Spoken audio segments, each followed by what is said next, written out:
நான் மீன் குழம்பு செய்து வச்சிருக்கிறேன்.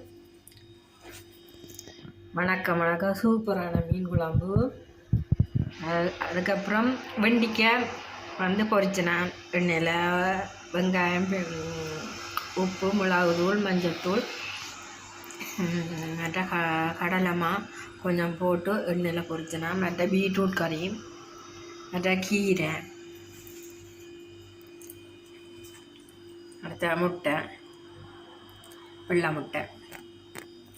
இதான் இன்றைக்கு சமைச்சேன். நான் கீரைக்கறி, பீட்ரூட் கறி. இது மீன் குழம்பு, சூப்பரான மீன் குழம்பு. பாருங்கோ, ஸ்ரீலங்கன் மீன் குழம்பு. இப்படித்தான் மீன் பால் விட்டு வைக்கினது. மற்ற வெண்டைக்காய் பொரியல்.